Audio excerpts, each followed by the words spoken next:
Aelin Galathynius, heir of fire, beloved of Mala Lightbringer and rightful queen of Terrasen, leaned against the worn oak bar and listened carefully to the sounds of the pleasure hall, sorting through the cheers and moans and bawdy singing. Though it had chewed up and spat out several owners over the past few years, the subterranean warren of sin known as the Vaults remained the same. Uncomfortably hot, reeking of stale ale and unwashed bodies, and packed to the rafters with lowlifes and career criminals. More than a few young lords and merchants' sons had swaggered down the steps into the vaults and never seen daylight again. Sometimes it was because they flashed their gold and silver in front of the wrong person.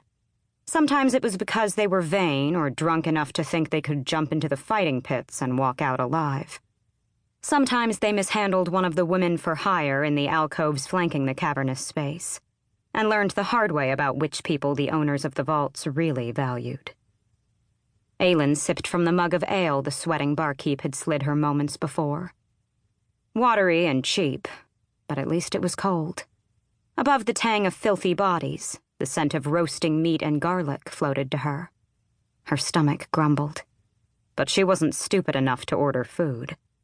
One, the meat was usually courtesy of rats in the alley a level above. Two, wealthier patrons usually found it laced with something that left them awakening in the aforementioned alley, purse empty. If they woke up at all. Her clothes were dirty, but fine enough to mark her as a thief's target. So she'd carefully examined her ale, sniffing and then sipping it before deeming it safe. She'd still have to find food at some point soon, but not until she learned what she needed to from the vaults. What the hell had happened in Rifthold in the months she'd been gone? And what client Arobin Hommel wanted to see so badly that he was risking a meeting here? Especially when brutal black-uniformed guards were roaming the city like packs of wolves. She'd managed to slip past one such patrol during the chaos of docking, but not before noting the onyx wyvern embroidered on their uniforms. Black on black. Perhaps the King of Audorlan had grown tired of pretending he was anything but a menace and had issued a royal decree to abandon the traditional crimson and gold of his empire. Black for death, black for his 2 word keys, black for the Vogue demons he was now using to build himself an unstoppable army. A shudder crawled along her spine, and she drained the rest of her ale.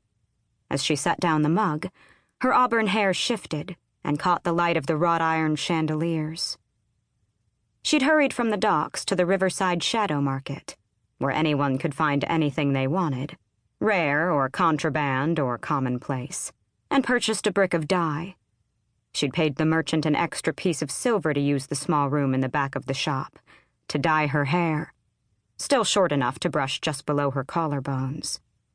If those guards had been monitoring the docks and had somehow seen her, they would be looking for a golden-haired young woman. Everyone would be looking for a golden-haired young woman. Once word arrived in a few weeks that the king's champion had failed in her task, to assassinate Wendlin's royal family and steal its naval defense plans. She'd sent a warning to the king and queen of Eelway months ago, and knew they'd take the proper precautions. But that still left one person at risk before she could fulfill the first steps of her plan. The same person who might be able to explain the new guards by the docks, and why the city was noticeably quieter, tenser, hushed. If she were to overhear anything regarding the captain of the guard and whether he was safe, it would be here. It was only a matter of listening to the right conversation or sitting with the right card partners.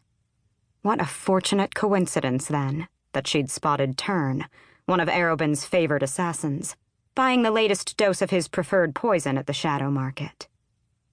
She'd followed him here in time to spy several more of Arobin's assassins converging on the pleasure hall. They never did that, not unless their master was present.